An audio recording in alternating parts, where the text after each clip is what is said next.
In talking to these different subjects, was there anything that stood out to you as maybe what were some of the biggest adjustments, the thing that maybe even heading into the interview you hadn't even thought about, some of the bigger adjustments for them on trying to get their feet under them here in America? A really big problem is simply a cultural issue. The United States is very different culturally from Afghanistan. Virtually everything's different. Many people know how to drive, but they don't know how to drive on our roads. Traffic, everything from like traffic signaling to stop signs. Whatever. I mean, I think there's probably more similarities than you might think, but there are a lot of differences. Navigating the public transportation system is very strange. The bus system, they have buses in Afghanistan, but they work completely different than ours does. They don't necessarily have established routes.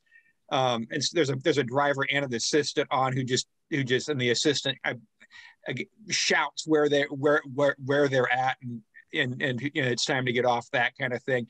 The kind of the pulley system you have on U.S. and on Western trains and buses is not a system they have, and so navigating that, going to getting on a bus and going to the store, for example, even figuring out bus routes is very different and very, very strange for them.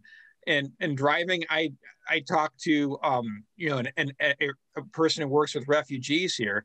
She had a person who had driven in Afghanistan for 20 years. That person comes in, and driving in the United States is just completely different.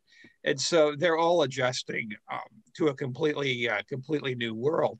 And also another thing they had to adjust to is sort of move. A lot of them had to move frequently because of the maybe the flood of refugees coming in. Refugee agencies that support refugees, normally they have a few come in, each week or whatever, and they can get them and easily line up an apartment for them before they even get to Omaha. But when you have so many coming in, you have to scramble. And so it's Airbnb, but Airbnb isn't meant to last forever. I mean, you might be able to get them in for a month, but then the Airbnb owner has a new person who's going to stay in there at starting the first of the month. So it's been a lot of adjustment, a lot of things they have to get used to here in the United States.